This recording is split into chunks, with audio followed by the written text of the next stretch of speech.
a watercolor demonstration for us today. So there you go. That's about all I got. That's the shortest intro I've ever had. Thanks everybody for coming. So my name is Dustan and I'm a professional painter. I have a studio over in the Button Factory up on the 3rd floor. I work in a lot of different mediums, watercolor, acrylic. I've even gotten into some oil and some mixed media collages and things, but mostly painting on painting substrates. And I've been doing watercolor for a really long time, and I love the medium.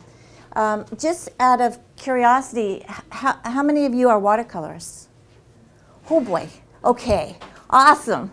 So one of the things that happens with watercolor that I hear a lot, so I teach, do private lessons. I had a career teaching up at the New Hampshire Institute of Art as a college professor for a long time. I have a master's in art from Pratt Institute in New York. I spent about 10 years in New York exhibiting a lot in the 80s, which it's kind of I can't really remember, it's all kind of foggy, but it was big times down there. And then I came here and got a master's in art history from Boston University and taught. So I've been in academia for a long time, retired, and now I'm in the studio most of the time, all of the time pretty much. So watercolor is always one of my favorite mediums because it's very active. It moves around a lot. It's got a lot of conversation going on with it. One of my, I always kind of stomp around about the acrylic in that you put it down and it just kind of sits there, you know, you have to do stuff to it to make it work. Oil is even slower for me in terms of putting it down and, you know, you shake it or you put the cat runs through it, something to make it do something. But watercolor does a lot. And what we're going to do today in this demo is we're going to look at the way watercolor moves, and we're going to think about water. So and the way that it moves the pigments around, and really sort of a looser kind of more relaxed approach to painting. So that's usually what folks are interested in when they come to my classes is, oh, I want to be loose. Is that what you're thinking, kind of? Yeah. No. Maybe. Sounds good. Okay. So loose, there's a couple ways to be loose, and that's using bigger brushes, not wearing your glasses, you know, all sorts of things, drinking a lot of coffee. All of those things really help you kind of let your inhibitions go. I also don't do a lot of drawing. So that's a sort of a big distinction between my style and a lot of other artists in that they'll spend a lot of time drawing and figuring out the composition and arranging things and planning. I don't plan a lot. My thrill as a painter is to sort of just wing it. However, I've been doing it a long time, so I've made all the mistakes like a million times, so I can usually wing it kind of in the right direction that I want to go. And if not, I'm really good at adapting. So this is sort of my thrill of how I do all my art. It's process oriented, it's dealing with the material, the nature of the materials, and it's sort of a flexibility about the result. I don't know what the painting is going to look like at the end, and I don't have a lot of expectations. I also look at painting in terms of a lot of paintings, so I'm not really focused on this being the painting. I know a lot of artists will start with a piece of work and they're like, this is the painting, you know?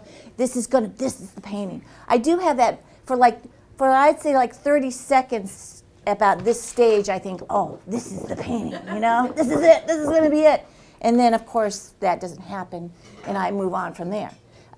So I work in that way. The way that I look at creating is it's the painting and the next painting and the next painting and the next painting.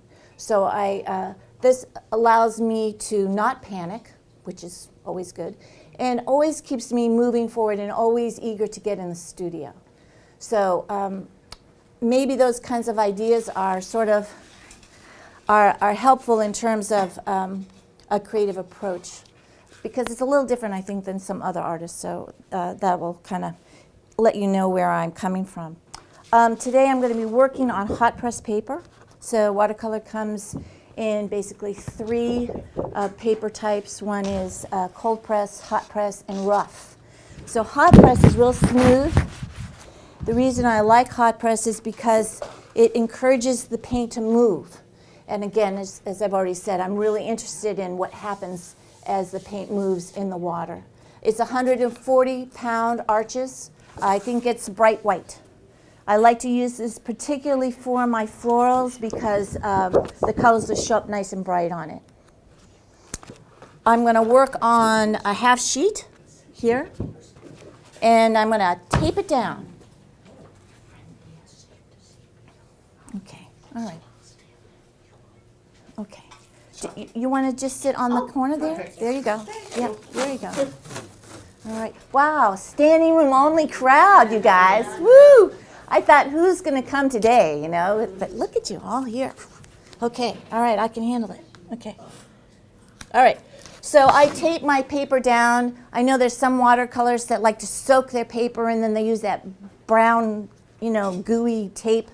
Most of us don't do that anymore. Remember when you used to do that, Bill? You get that tape. Remember the tape? You never did the tape? Oh, yeah. You did the tape. You remember the tape. Awful stuff. As a blocking? Well, you kind of tape down the paper with that yeah. sign of that kind. Yeah. Oh, yikes. Now I staple. Do you? Okay. Yeah. It's much faster, much better. There's also tape. There's clipboards. You know, all sorts of ways that we get it. And mostly, the goal is just to get it so that it will lay flat or flatter when we start adding a lot of water to it. Okay. In terms of subject matter today, we're going to do florals, which is one of my favorites. The reason it's one of my favorites is because it's so open to interpretation. So I have already discovered that there in the audience is a botanist. So I'm already, you know, hyperventilating about that. Usually I can get away with a lot of stuff because no one really knows what flower I'm doing. So I've already bribed her, and she's going to go along with whatever I say in terms of flowers. I like to do, you know those flower catalogs where they have all those exotic named flowers like the Pennsylvania orchid, petunia, that kind of thing. So those are the flowers we're going to be dealing with today. The reason that I like the flowers also is because of the color. I mean, watercolor is, it's kind of unique in that it's such intense pigments. So bright colors, you know, so I go for a lot of bright colors on this. It's happy, so I like to be happy when I paint. And I like to choose my colors and arrange them in such a way that they will get along well. So already as I'm thinking about this piece that I'm going to do, I'm thinking, I walked through my garden this morning. I've got nasturtiums. I've got kind of a sad sunflower that the goldfinches are really enjoying, which makes me happy, right? I've got some sort of purple thing that sticks up like this and goes like this. And then I've got, so I don't have a very good garden. My garden's a little okay, for Simi, good. Okay, so, hey Simi. So my garden is very sort of wild and crazy, and I can't really tell what are weeds and what are not weeds. So I just like water everything, you know. Yeah, it's a nightmare. It's crazy. So that's what my paintings is going to look like. I want to recreate that feeling of a lot of flowers, really close up. I want to feel as though I can just like bury my face in these flowers. So I'm going to make them close up. I'm going to make them big, and I'm going to make them happy, and I'm going to make them sort of loose and juicy. I'm going to start with a vertical, just because that's the feeling that I have in the garden as you kind of walk up to it on this. And I'm going to think about those yellow flowers that I saw this morning, and the sunflowers. And I'm not drawing. I can sort of wing. I mean, we know what a sunflower, you know, the little things, right? I can do that, right? And so, and then maybe there's sort of like something that kind of goes like this, kind of a dahlia kind of thing, right? You know, so I can manage that without drawing it. So what I'm really doing is I'm looking at my painting is I'm sort of visualizing the areas of color in it. And this is part of the process that I have in the studio. When I get up, I'm like, oh, okay, I got my water, you know. I'm trying to decide what brush to use. I'm going to start with my bigger brushes, though it's not going to make that much difference because I'm going to do a lot of sort of splattering.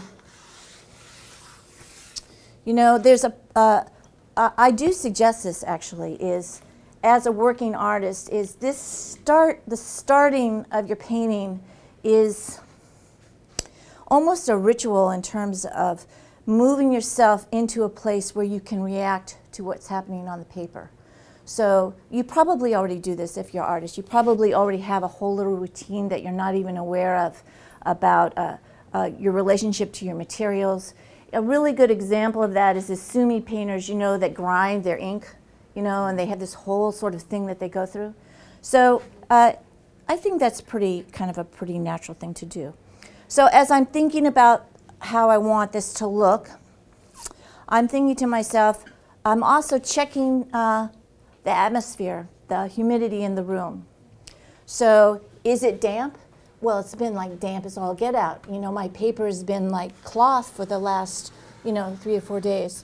So today it's dry, so I'm going to be able to use more water. Just those are just little sort of housekeeping things about watercolor. Is how much water I can use, will it dry within the next week, you know, things like that. Okay, I've already squirted these paints. This is, I should probably mention a little bit about my paints.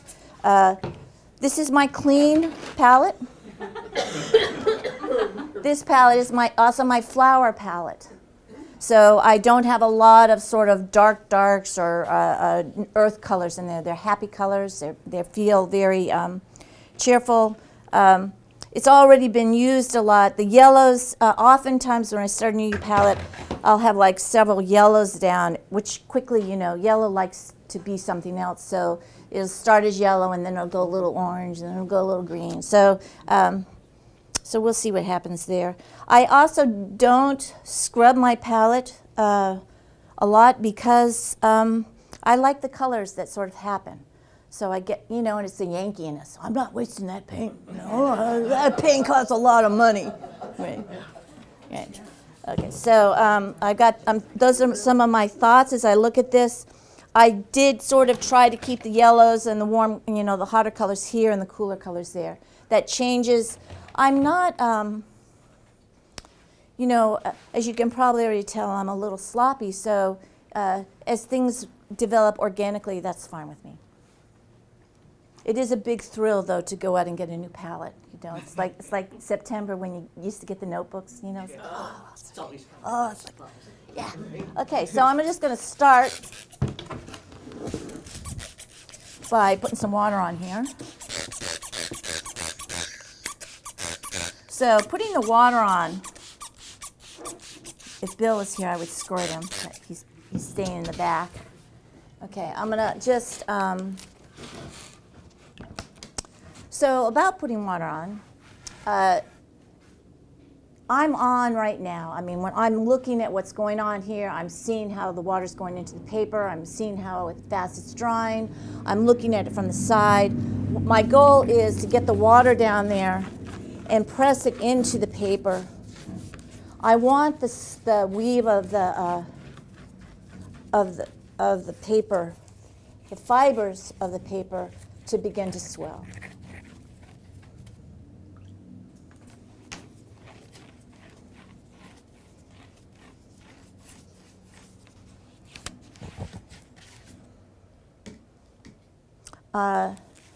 Okay, that looks okay. Let's try that. This is usually the first step of all of my watercolor paintings, is a wet on wet. Even when I'm doing something that doesn't end up looking wet on wet, it usually starts this way. The reason I like it this way is because again, I'm moving into an area of decision making, but I'm not making a lot of decisions right now. I like to sort of start nice and easy and slow and sort of see what happens. So I'm thinking I want to do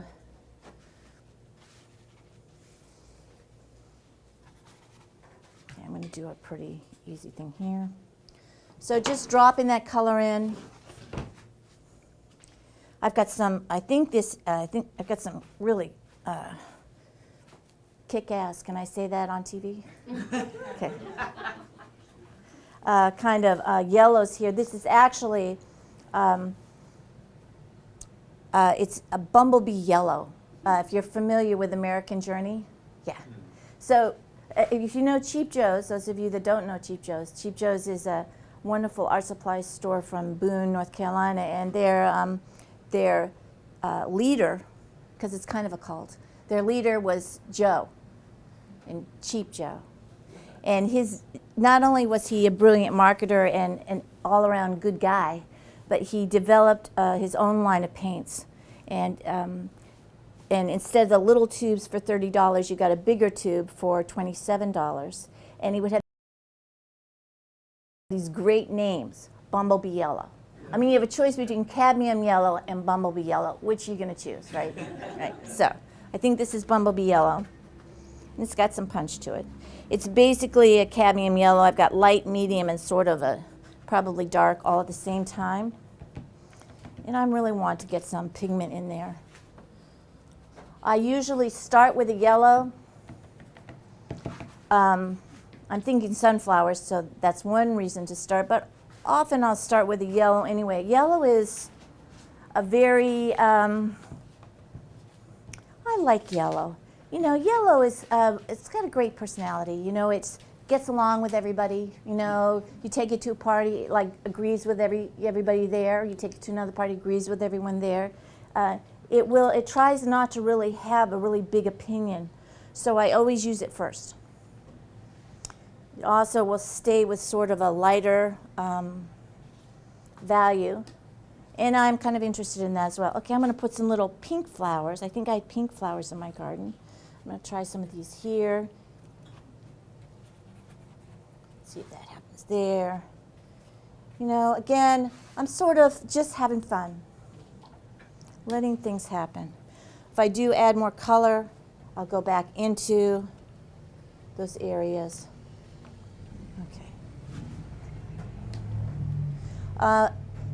All I'm really doing is abstractly designing with color. All right, I'm going to hold this up. Everything's going to run. Are you ready? Okay. So basically dump, dump, dump. So I've got my threes. I've got my, there you go, baby. Kind of putting these. So the goal here is not to have it line up like a domino or a street light, you know, a traffic light. It's really hard. If you can make it past that, it's going to be a good painting. And that's a lot harder than you realize because we are, you know, trained from birth to line things up. So, okay. So I've got some fun colors. And I might go back in and add color to those areas. Similar colors, analogous colors, actually versions of the same color. Okay. I've got a white spot in the middle, and that is actually, I'm hoping that maybe someday that might become a white flower, if it works out. Well, maybe. Okay. Working with my yellows and my reds, so that if they run into each other, they're still going to have a nice conversation. I got a little bit of green here because, you know, let's be scared. You can put a little bit of green here. Okay. Okay. Okay. We'll just do this. All right. So I might start a painting kind of like this. All right. Lots of room for interpretation. Lots of fun color. Okay. Now you have to let it dry. Okay. So, did anybody bring snacks? Or do we have cards? Bill, did you bring some cards so we can play a couple games of cards? No, we didn't do that. Okay. So, let's see. I'm gonna just put this here, and then I'm going to let it dry, and I've done these before, these demos before. Ta-da! Okay, all right. Boy, it's a lot paler, isn't it? Yeah, it's all dry. Isn't that miraculous? It's like those cooking shows. Okay. All right. Well, this is not even as fun as the one I had. So consequently, this also gives you the idea that in my studio, I have a lot of paintings going at the same time of similar subject matter. So that also takes a lot of pressure off the idea of having, one painting that's got to be the painting. I avoid pressure in the studio.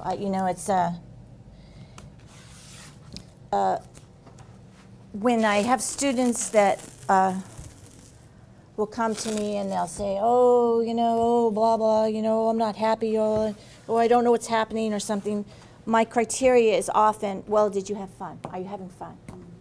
Because that's really, that's the first criteria. Okay. Well, this is really boring compared to that one. So did it really fade that much? no, I just probably did this one when it was in a darker situation. Never got the color into it. Well, however, let's put some color in there.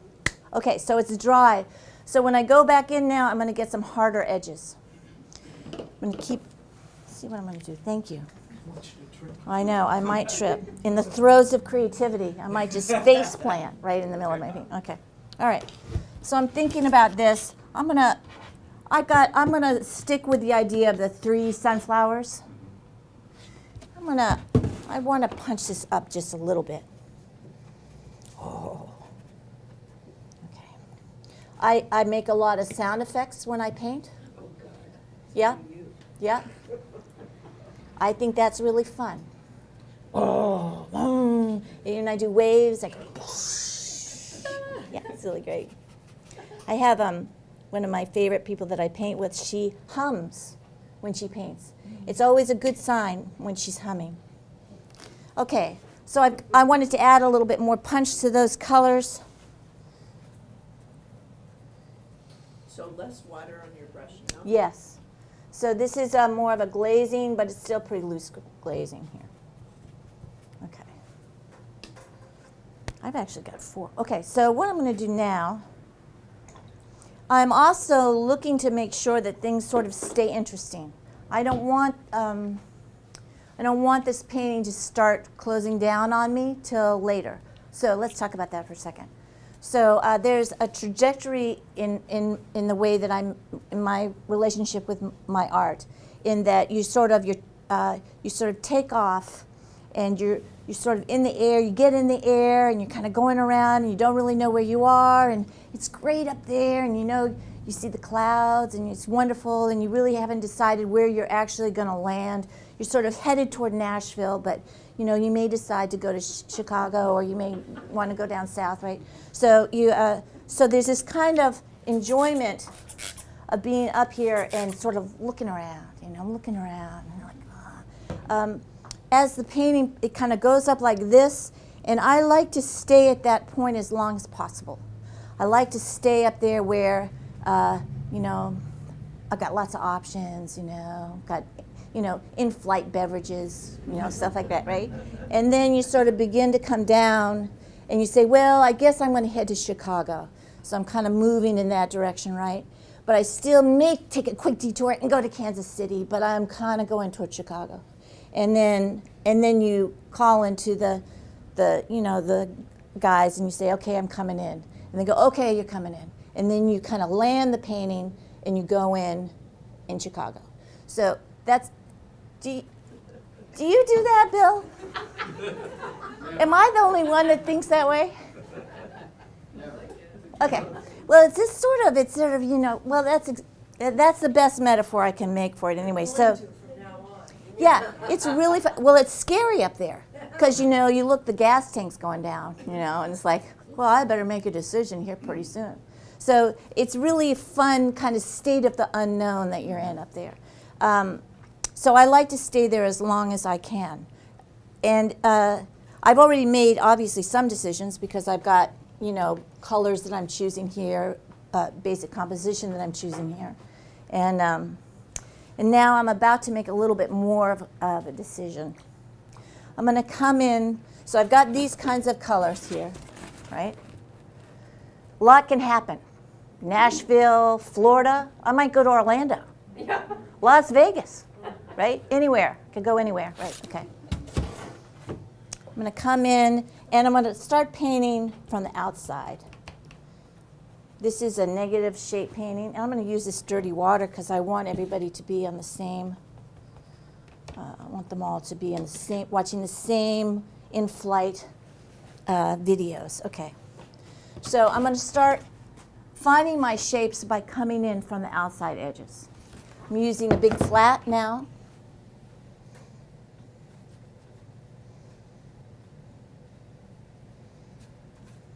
This is basically changing the background color.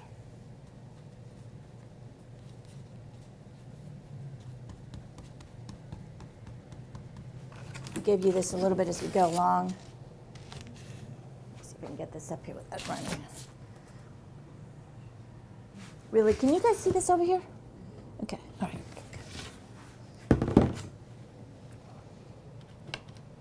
Change to blues.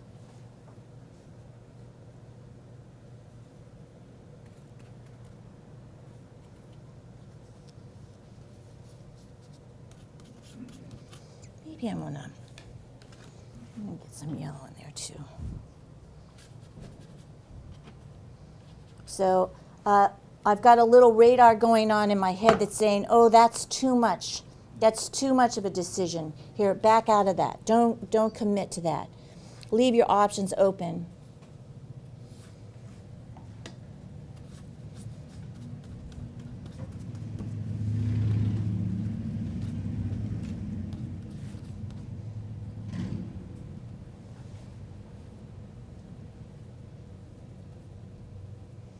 I could, if I was feeling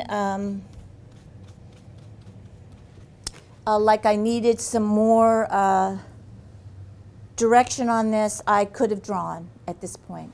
But I think I can pull this off without drawing, and it's a lot more fun not to draw.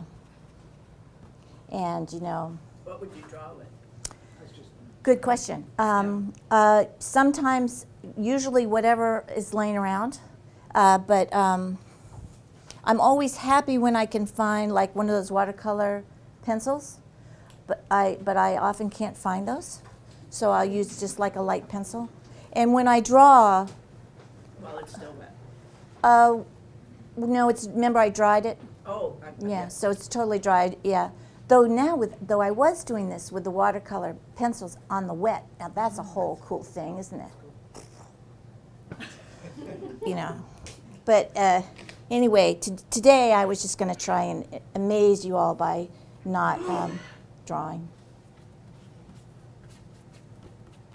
And of course also, you know, I practiced. All right. I'm going to go up here on the top, and I'm going to, okay, let me show you what I got so far. So I'm getting my flowers. See them coming out there? They're still pretty loose, but, you know, there they are. And often I'll say, hello. Oh, hello. Actually, as long as I'm being really weird, I'll tell you, I do that in my studio.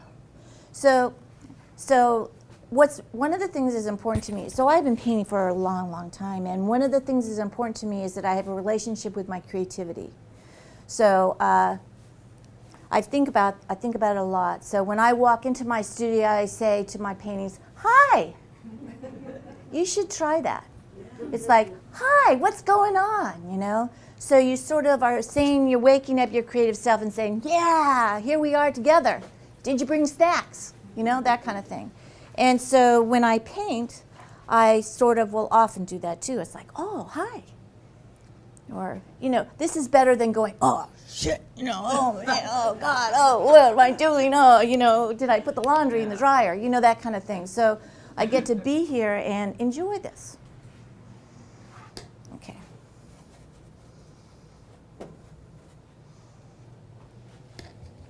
I also, until this summer, pretty much just lived by myself. So I was able to do that. I now have 2 daughters that are back home, so now I can't do anything. But I used to, now I have to wait till I get to the studio to talk to my artwork. Though they're pretty patient. Okay. So I'm switching this to a little bit more. I am also using my brush. We could talk about brush work if we wanted to talk about brush work. I'm using a flat on its side. These kinds of shapes that I'm making are, I practice a lot on them. I want them to be irregular. My eye will try to set up a pattern really fast, so I try to keep varying the edges of the pieces. And I think about my flowers in that regard. So, I'm going to look really weird in this video. Okay, so, flowers have different personalities, right? You have your tulips, right? Tulips, right, with the long stem. Then you have, like, petunias. Like, don't. Though they're very tough, they're very fragile around the edges. Then you have the peonies, and they're kind of big and blocky, and they're kind of ruffly, So to amuse myself, I think about the different personalities of the flowers when I do these shapes. So these guys up here, they're going to be very frilly. Are there any floral arrangers in the house? Uh-oh. Okay. Floral arrangers, people that do floral arranging professionally. Okay, Kathy does, but she already likes me, so I think I'm okay. I think I'm okay. And I like to arrange the style you're arranging. Do you? Too, yeah. Good. I don't like them to be too perfect. Good. Okay. So, just kind of beginning. So what's happening now is I'm changing the background color to, it's no longer white. And what that's doing is, as you look at this painting now, the white is beginning to be shapes. So it's as if I were an acrylic painter or oil painter, I just have painted white, But because I'm a watercolorist, I have to kind of think ahead and leave the paper white. So this is it's a really fun little mind thing that you get to do. It's a game. I kind of got these shapes here in the middle. So those are going to be, that could be, So also my brain is very much filled with optimistic opportunities. I'm still hoping that this is going to be the best painting I ever did in the whole world. This is it, maybe. Okay. All right. So the process begins to go on. I'm looking at that yellow. I'm thinking, so this bumblebee yellow, man, it's got some legs on it. It just wants to. So you have to watch it, or it gets really solid. I don't want it to get solid. Do you want to try taping the corners of the thing? No, just catch me. Just catch me. Okay. Or we could do that. No, you're gonna have to catch me. I think I'm okay. Okay. Okay. So things are really damp now on this. So I might go into if I was on my own, I might go in and do some little details inside some of the areas where I wanted softer edges. Yeah, we're gonna go here. You're gonna have to catch me. Yeah, you didn't realize when you came here that you had a job. That when I sat you there, you didn't realize that. No, this is perfect. It's like the emergency, in the plane. Yeah, I'm wondering If about you can't, if you can't handle this, we'll move you to another seat. Right. Okay. All right. So.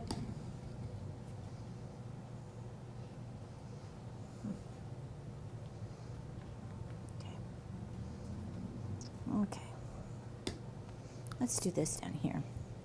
Always try not to let it lock down. Okay, so kind of this. You see there's potential there for something to happen. Okay. All right, so it's got to dry. So we're going to put it in the magic drying oven.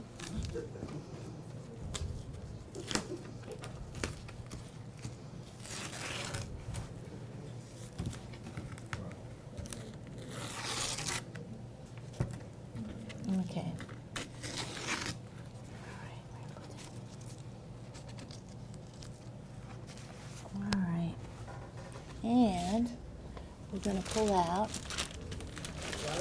Yeah. Ta-da! Okay. So now I've really got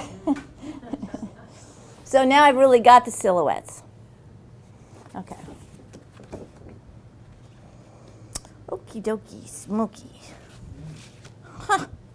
How long do they take typically to dry? It depends on much the water conditions you of the use. space And, and whether I decide to use my hairdryer.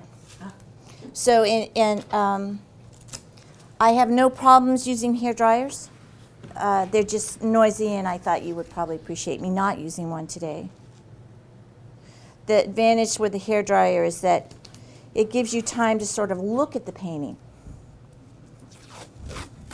So I'm looking at this piece now. I have to tell you, I just find this so funny. There's something so funny about seeing if you could get this to work. You know, it's like, I find myself smiling all the time when I paint.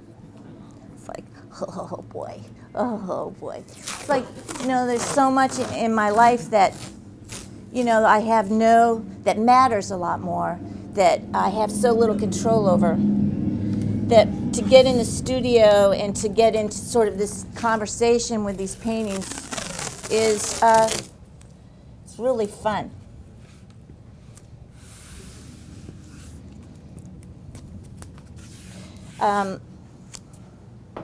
So as I'm looking at this piece, I'm thinking, oh boy, now what are we going to do with you now? You know,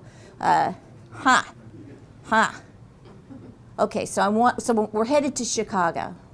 So I need to start making decisions about it. I need to start bringing this toward a conclusion. If I can. Okay, so I'm going to do that. So I could draw, you know, that would be the sensible thing to do, would be to draw. I could put on my glasses. I'm not doing that. I decided not to wear my glasses today. Okay, I forgot my glasses. And then I thought about going back home and getting them, and I said, no, I'm not going to use my glasses today. Yeah, let's see. Driving. It's okay. You know, it's the close-up stuff. So, yeah. Though the traffic on 95 was, so I remember why I don't go anywhere on, you know. Okay, so I'm going to tilt this guy this way. Let's see what happens there. So there's,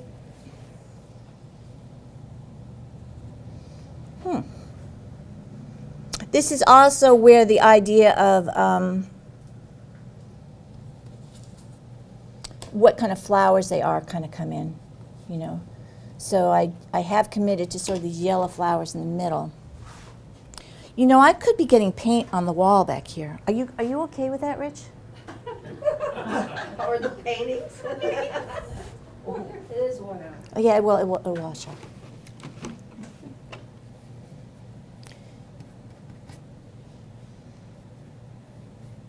You must have to take a moment when you've gone between two starts already and you've been focused on the second one and it was different from the one you're working on now. You must have to give yourself a little think time to say, Adjust. okay, I'm not on this one now, I'm on that one. Yeah, it's really fun. Or Yeah. not. Yeah. It's really fun. Well, yeah. I'll take a nap later today, you know, but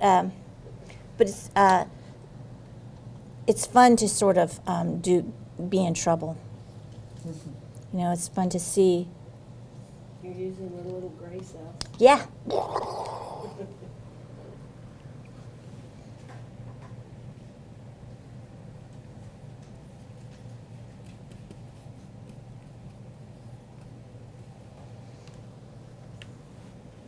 So I really wanted those roughly guys back there, and this is not a roughly. So question could be, why are you not changing your water? That's a good question. I should probably be doing that, but let's see what happens if I don't. Let's see if we can. I want this to go in there. So these guys, so I've changed my flower back here. I had a daisy flower. I don't want a daisy flower there anymore. So I'm going to muscle it. See how fun this is? This is good. Oh, okay. Okay. It may work, may not work. Usually people don't do this for demos. You know, they have a plan that they stick to. But you know, then you guys don't learn what is, you know.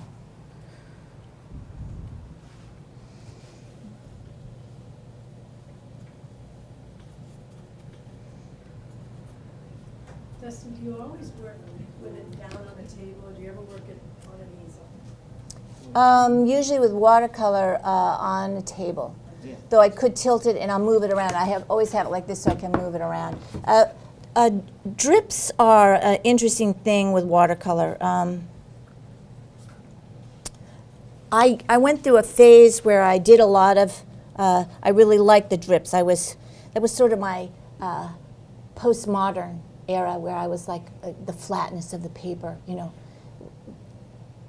So, you know, as an art historian, I have a lot of junk in my head about stuff like that, you know. Oh, you know, is it really a pipe? You familiar with the, you know, this is not a pipe? You know, this is not a pipe, Bill? Mm-hmm. Right, okay. This is not a pipe. So when you tilt up your picture and everything runs, it's like, see, this isn't really a flower, this is just paint. Yeah. So that's kind of fun for a while to do that. But now I like the illusion of it, so I work flat. Yeah.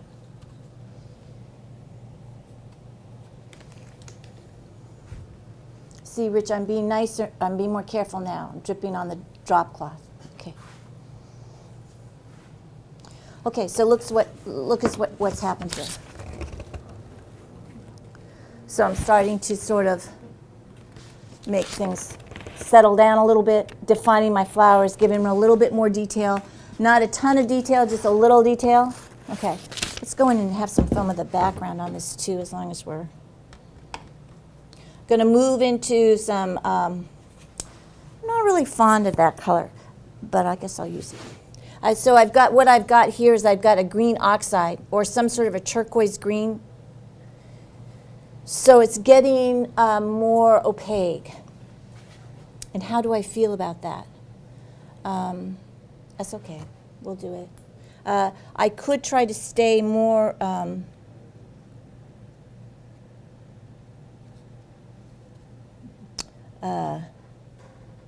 this is when my daughters come down and ask me for money. You know? It's like, Mom, can I take $20 out of your purse? Uh-huh. Oh, yeah.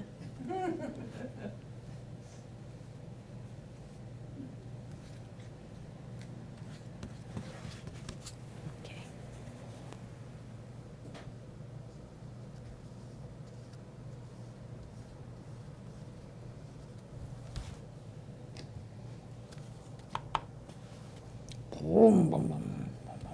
Okay, I'm going to do something. I realize you guys can't see anything I'm doing. All I can see is me, you know, thrashing around up here. Okay. So I just put some greens in on my bottoms. Yeah. So you see I've gone up on my values, really carving those out. Again, I have done a lot of these. It's not quite as easy as I make it look, you know. So if you do this, don't get discouraged. It's, you know, I think that's something that happens a lot in demos. The guy who's doing it forgets that they've been practicing for like 25 years. I notice you're leaving space as you apply the paint. Yes. You mean that I'm skipping around kind of thing? Right. Yeah. That's okay, that's a good point to talk about. So I just got that guy over there on the side. Kind of an interesting thing happening here. So this is my thought pattern process at this point is I'm still jumping around. So some artists like to sort of start in one area and sort of work that area, and then they'll scoot over and work on that area, and they'll scoot over and work in that area. Some artists start at the top and work to the bottom. In this particular subject matter, I'm bouncing around. I'm sort of bouncing around. I'm working with my blues and greens right now. I'm bouncing around with my blues and greens. I was bouncing around with my yellows.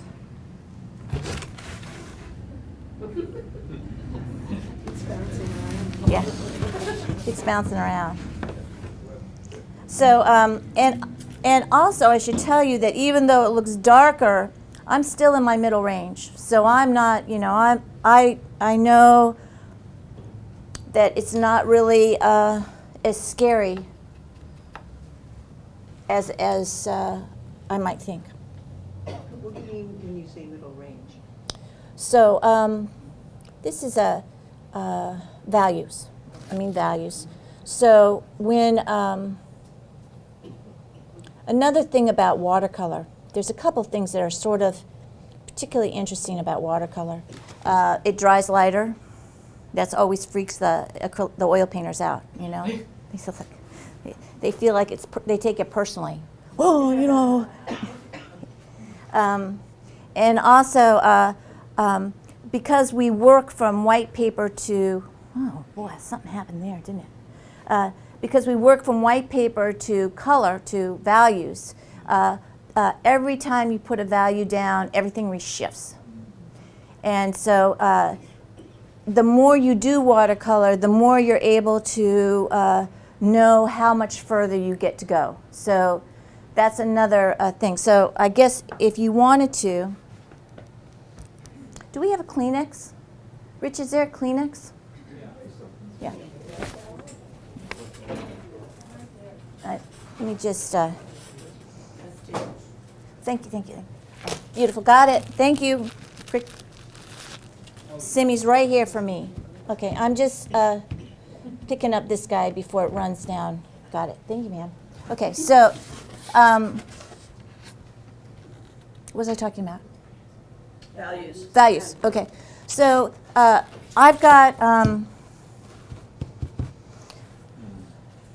so I'm just picking this up a little bit so that, to try to prevent. So what I'm trying to prevent is that drip. And because some of these colors are staining, they'll mess up my whites. So I'm being a little preventative here. So if you look at this tape, that's dark. I want to get to there.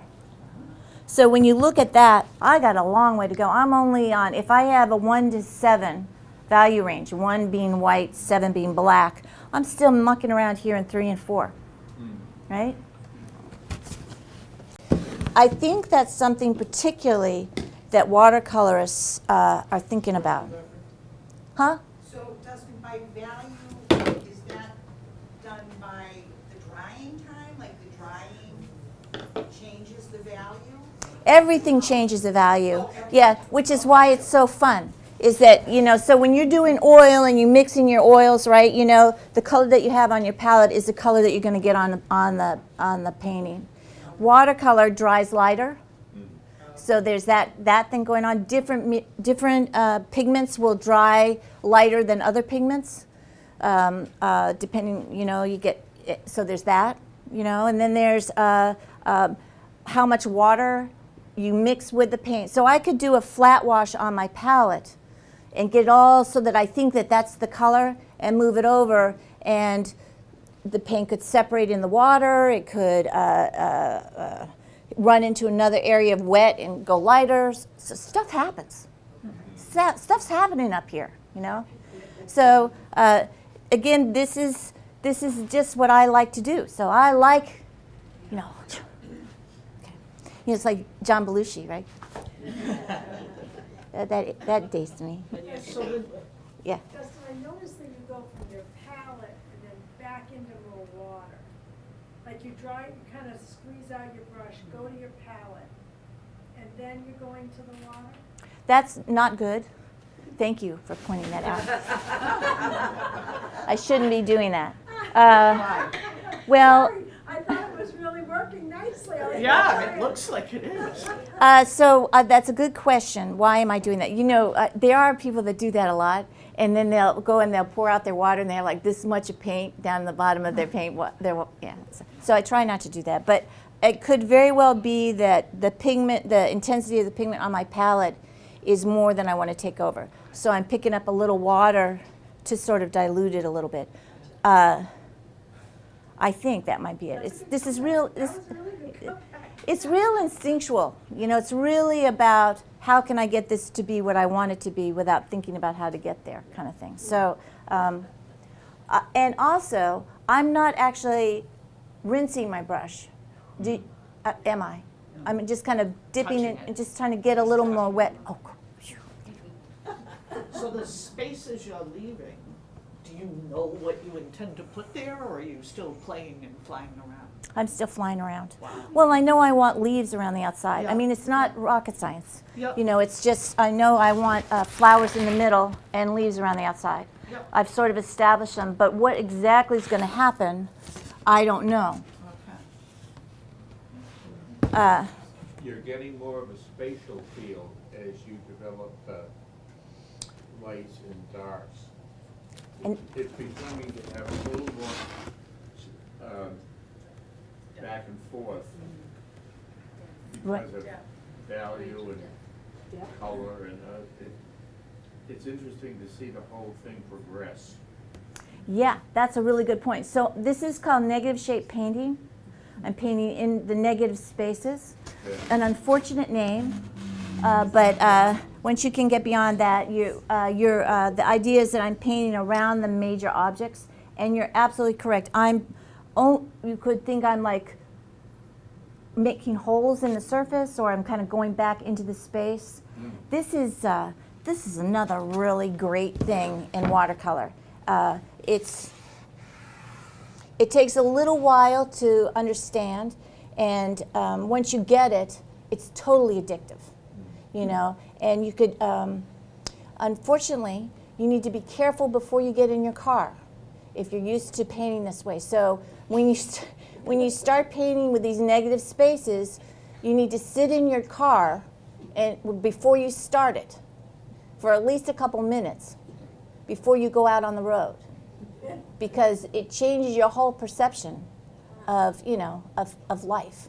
Yeah. So, but What you're actually seeing. yeah, because you start seeing in between things. Yeah, it's wild. Yeah, it's great. Okay. So, and also, so within these spaces, I'm getting smaller. All right. Let me see. I can't remember. What's my last one? Let's dry this and see what we've got for this last stage. Then I'll show you how to bring it home a little bit more. How are we doing on time? That's about 12:20. So what does that mean? Yeah, so you got over half an hour. Okay. So please ask me questions as we go along. Okay, so you can see I've chosen, we're going to Chicago O'Hara. I don't know why we're going to Chicago. It's an awful airport, but supposedly, you know, just here we go. Okay. Switch to the Amazon. Okay, so here we go. Okay, something like this. And you can see that I actually got further along in the other one, but so these really, what you do in these paintings really reflects your mood. And they're very, you invite them to be different. You invite them to reflect how you're feeling about life. I once went through a whole opera pink stage when my daughters were, 3 and 5, and they were all into pink. My world was pink, so that they had this color called opera pink, and everything was pink in my paintings. All I did was pink. Yeah, they loved it. It's great. Then there's times where I'll think that I'm, in charge, and all of a sudden there'll be polka dots all over the painting. So there's there is also this letting who I am today come out on the work. So obviously, this piece, I'm feeling pretty full of myself, aren't I? This one, you know, I'm a little worried about dinner. Okay. So we'll work with that.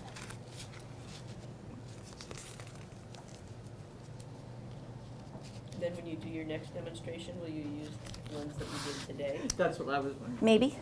They kind of go in the stack. So in my watercolor studio, I have a separate studio for watercolor. What else do you do? What? What else do you do? So I have the Button Factory studio, which is for my canvases usually. But in my watercolor studio, I just, you know, do watercolor, and I have stacks. You have stacks. Well, another thing that people don't realize about watercolor is that you do a lot of them all the time. And you have stacks around, you know. Yeah. You know, somebody wants a birthday card, you know. And it's not just me who does that. I think if you ever, you know, look at people, you know, like Sargent, these guys produced a heck of a lot of watercolors. I mean, it's not like, you know, 12 oils. It's like 500 watercolors, that kind of thing, those kinds of numbers. So, so these will go into that. And then if I have a workshop, maybe I'll pull them out.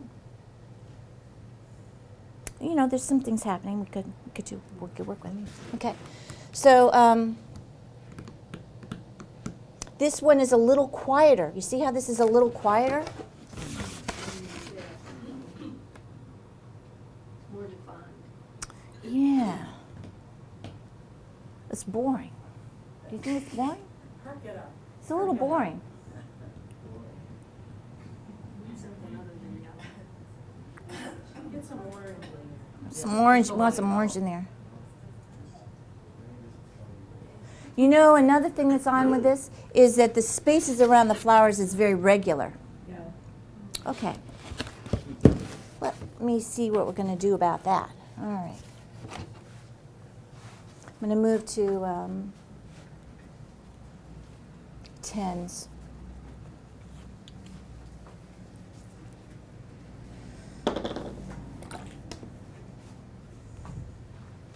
It's sort of like a board game, you know. What area can you move in? You know, where can I go? What moves are available to me?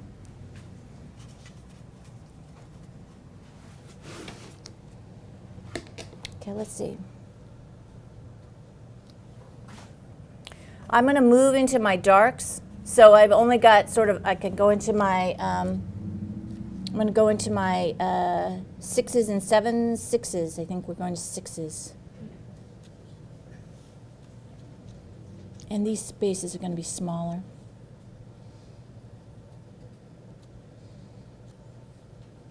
I'm starting in around the edges of things.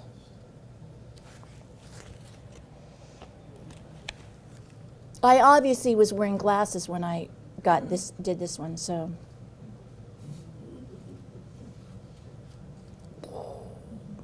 This is serious. This is a serious painting.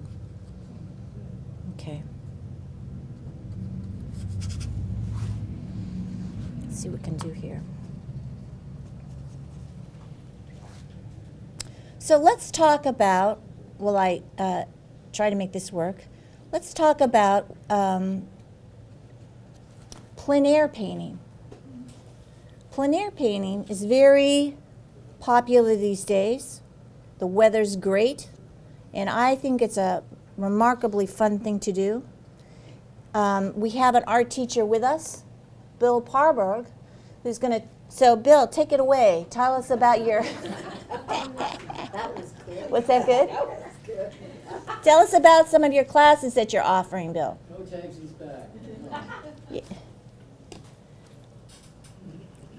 Seriously. What kind of classes you got going? Oh. Yeah. Sanctuary Arts this fall, trees. Will you go out on location to do trees? Yeah. All sorts of trees, all sorts of places, but fall colors. Ooh. What medium? Mostly watercolor, but pencil. Watercolor? And actually, whatever people bring, they can use. Bill's getting ready for a show right now at Kennedy's. Yeah, of a.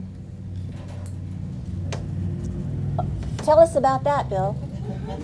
He's never coming to another word. Go ahead. He's never coming again. Go ahead. Tell. Buy you lunch after this? Yeah. Yeah. For the month of October at the Kennedy Gallery in Portsmouth, I'm having a show of new monsters. I do the giant monsters of Portsmouth, King Kong on the steeple and Godzilla on the bridge. Well, I have some new ones. Moby Dick is showing up. Well, he was here.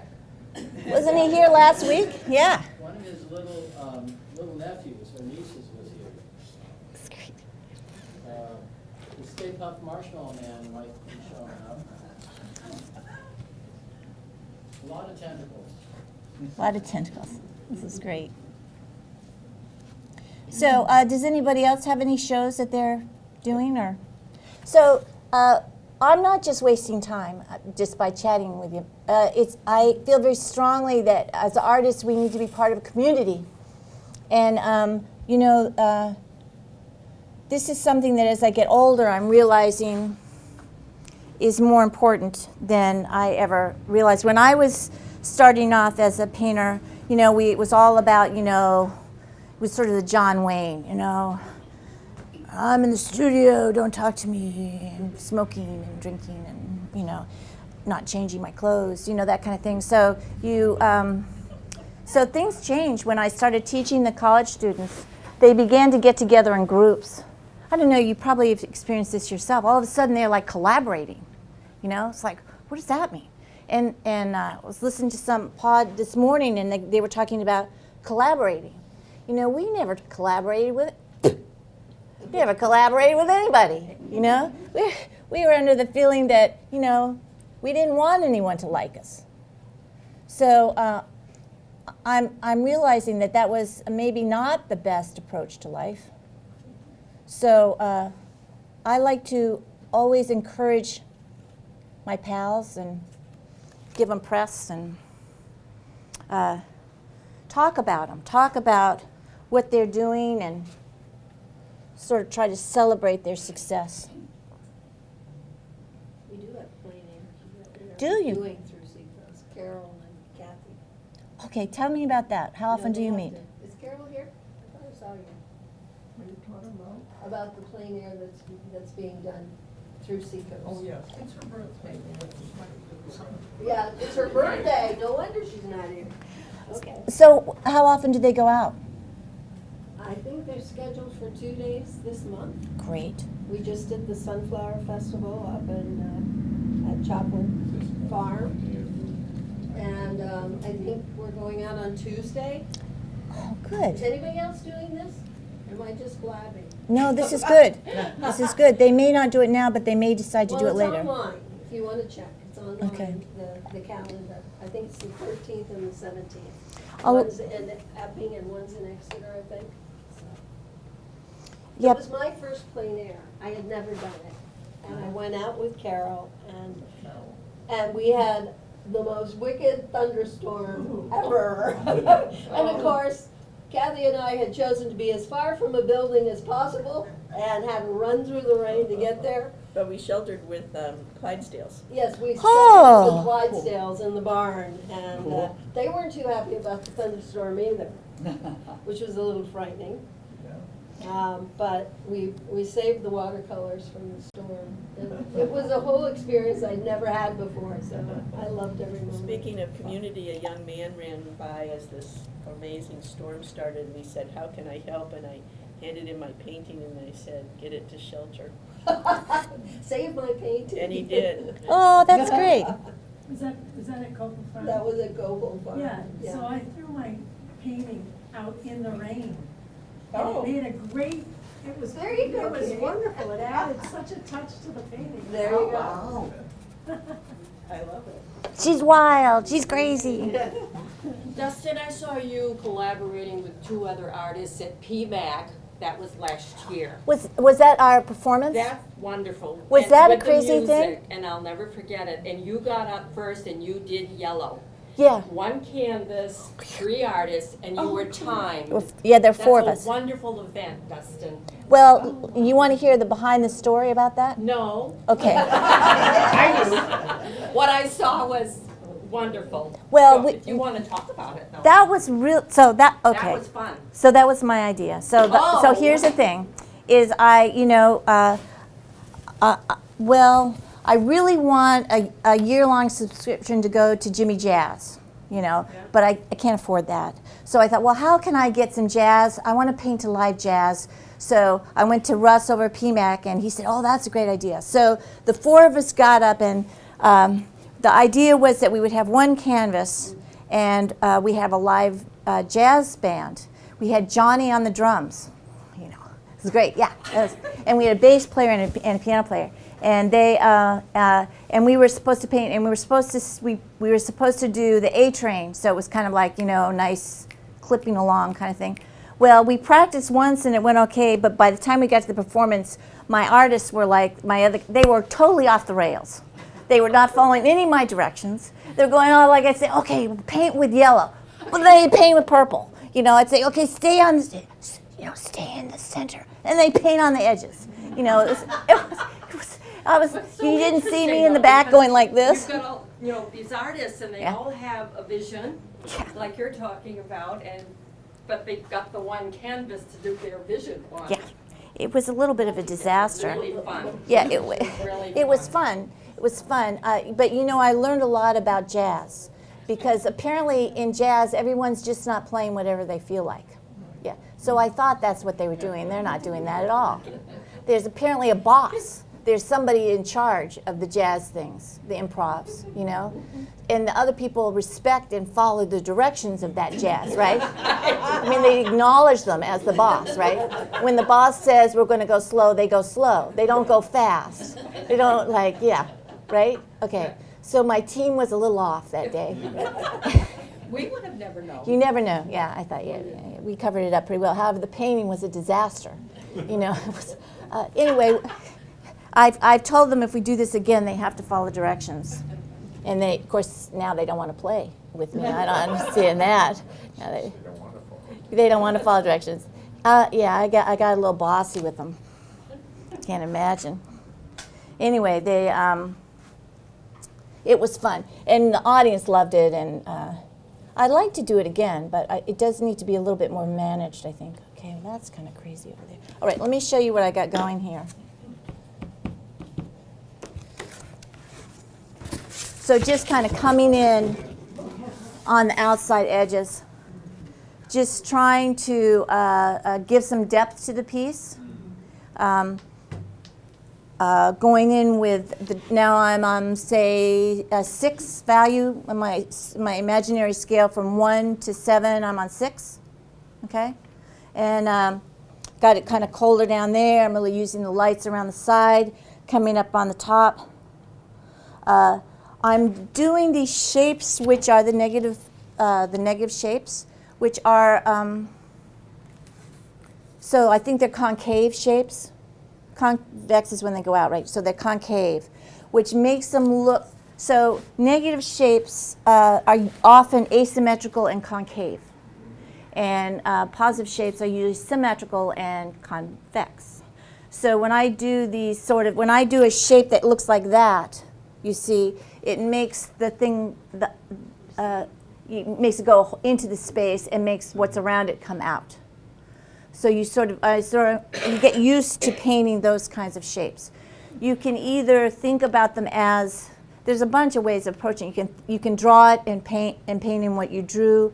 you can think about looking at the white flower and painting behind it, or you can get familiar with the concave, so you just sort of do those. So I'm pretty familiar with these kinds of shapes, so I can pull them out pretty fast. So let me go ahead and bring this to see if I can bring this in. We're going to land, see if we can land with this. Okay, so. So you've been working from the outside in, and you now have a lot of space on the inside to work on. Yeah, that's what I'm thinking now. Did you see this? Yeah. Yeah. The thought. Oh, gosh. Oh, boy. So I'll tell you what I'm thinking. I'm thinking,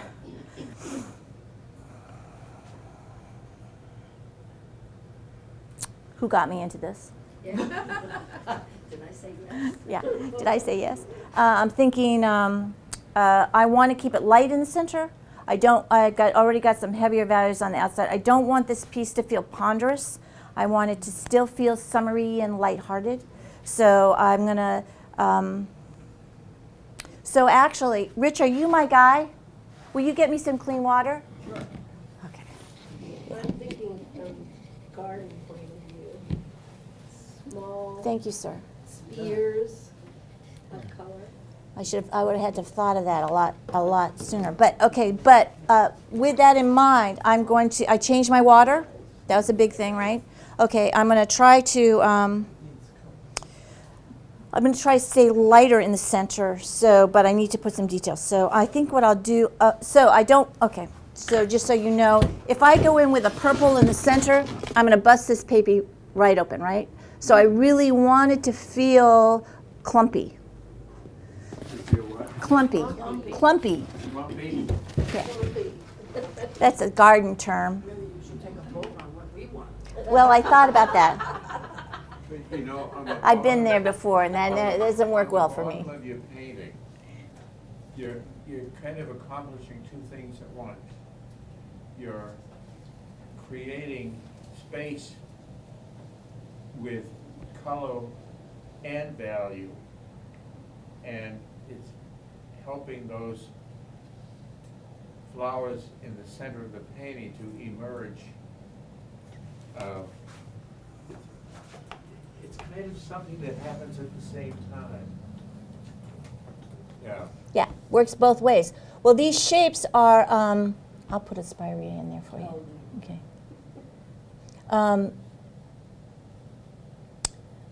Because I'm working both sides of the shapes. Oh, I did it there. Okay, got that one. And you step away a lot Do I? I do, don't I? today. Today I usually do these standing up.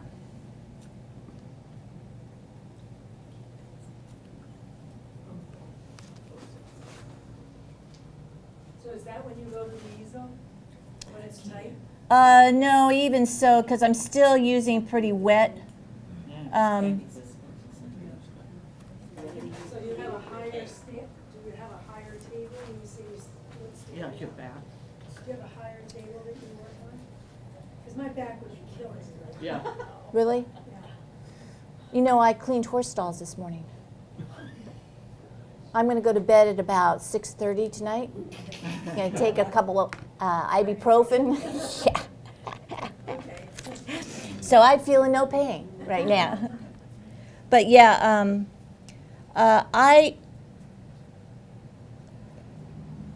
I'm pretty into it, so I don't really notice the pain until later. Me too. But now I do notice it. Yeah. And it's better than my other studio where I am working on the floor. Yeah, I have to tell you, sometimes I get in the studio on the floor, and after working like 4 hours, I'm just sitting there on the floor like this, and I'm thinking, oh, I should use yellow or something on this painting, and I'll look around, and there's no yellow within arm's reach. So they'll be like purple. Oh no, I'll use purple. Yeah, a lot of my artistic decisions are being made by availability. That's a nice way to put it.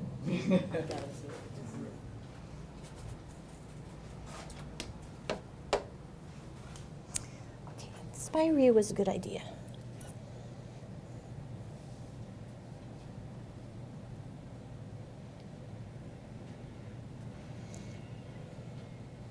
Do you do smaller pieces? Yeah. They're a little boring for me. So unless I'm getting in trouble, I really don't, I'm not really, I mean, I like to get in trouble. I like to have things interesting. So a lot of times it'll be, the feeling will be, now we're getting somewhere. You know, when something really drastic that it looks like it's going to be hard to get back from, I'll say, oh, okay, now you're talking to me. Now things are happening. I could say, again, that's just my sort of approach to creativity. I think that, again, I've been doing it a long time. I don't like it when it turns out the same way. If it's not doing something sort of surprising. So artists will, when you're working in your studio, or painting, there's often a point in a painting where you're seized by panic, you know? It's at moments just like, oh, what am I doing? You know, that kind of thing. And when I'm teaching a class, that usually happens about 1:30. And if I have like a 10 to 3 class, 1:30, panic surges through the classroom, you know? And I think it's because they had lunch and their blood sugar's gone back to normal, and they started out with so much enthusiasm about being wild and crazy, and now all of a sudden they don't know whose idea that was, you know? And What was I thinking? yeah, and of course the grass is green and the sky's blue. What was I thinking? Why did I, you know? So there's that happens a lot. So being in that place of it's not panic, it's panic. I like to be there.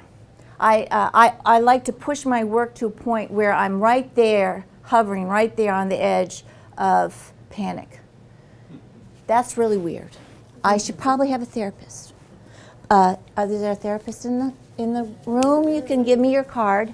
But I think that it's thrilling, it's fun. You know, sometimes you mess up, sometimes you actually pull off something that's even better than you could imagine. But that feeling of, oh, it's like being on ice. You know, it's like, you know, oh, where are we going to go now? What's going to happen now? So, I know exactly. When I was taking your workshop, you picked up my piece and you put it up front, and I could see it from a whole different perspective. And somebody loved it, and I sold it. So and so now I remember that moment because you taught me that moment. And when I start to plan it, I step away from the painting, give myself a little bit of a breather, and then I can see what I want to do with it. So I learned a lot in that workshop. yeah, thank you. You know, and then there's some days where that's easier to do, and other days you just, you know, things are so overwhelming in life that you don't want to be there at all, you know. And then you know, for me, those days I'll crack out a pencil and, you know, and. So are you still at about a 6.5? Yeah. I haven't gotten into my calligraphic stuff yet. So I'm still kind of, ooh, that was good. I should probably be painting faster because you guys are getting bored, but, I mean, you can't even see what I'm doing. Put on some jazz. Yeah. Do you have music going on your studio? I do. And it is often jazz. I try to, because I'm pretty sensitive to the music, I try to choose something that's got the energy level that I want to work from. I mean, this. I also do books on tape, you know, and, okay, let me land this. I'm going to land this. Okay, let me tell you what I mean by that. So I've got kind of an all-over pattern going on here. Don't run. Pulling out the center. now I'm gonna move into my 7. So I'm gonna land this. I would probably, left to my own devices, keep, obviously I'm in this, so I would probably go on with this. But I'm gonna not do that. I'm gonna really move into my 7, which means is a value. So this is really fun. Okay, I've got this is pretty close to a 7 down there.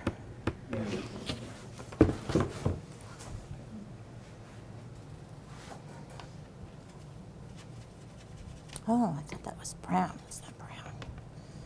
So I'm mixing up colors on my palette. Ooh, there's a purple is. Oh, geez.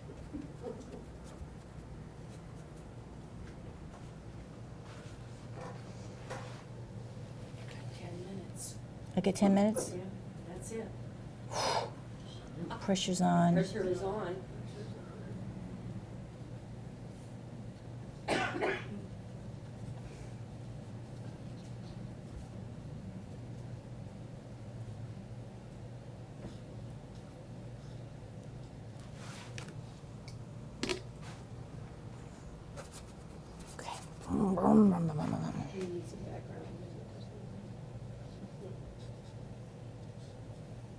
It's in my head.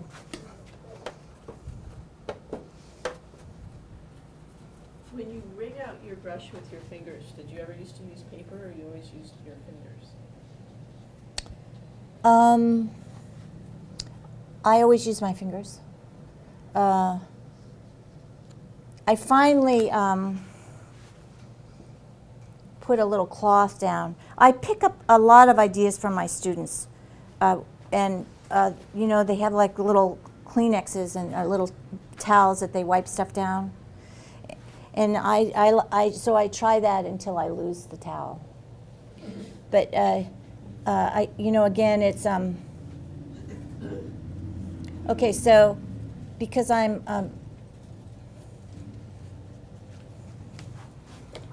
Will you get all the way up to a 10, or will your highest be sort of 7 and 8? I don't like to get to 10. Okay.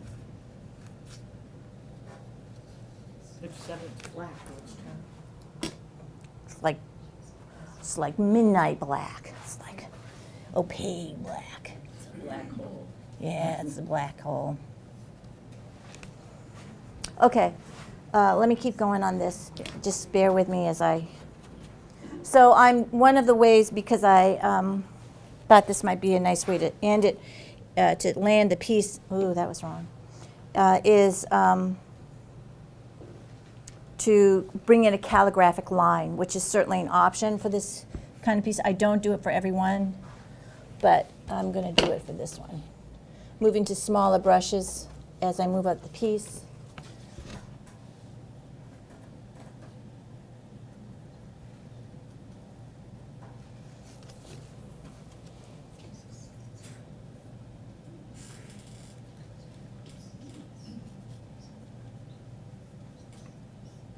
Did I know I was going to do this? No. But it seems like a good idea at the time, so.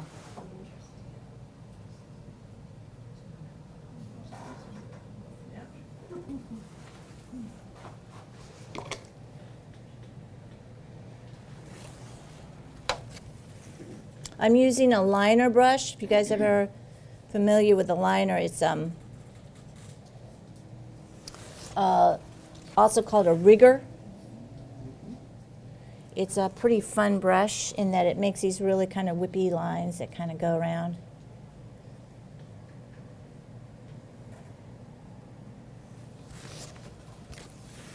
It's actually not supposed to do whippy lines. It's supposed to do rigging on boats.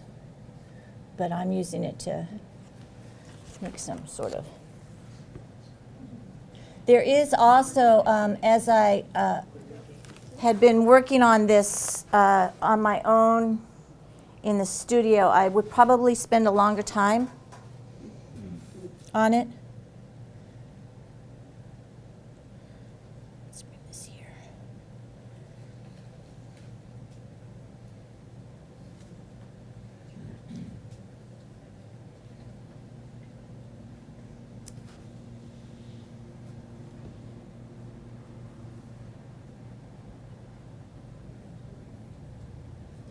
That was fun. You guys can't even see what I'm doing. Oh, it's really fun, you guys. It's really great. It's going good, and you can't even see it.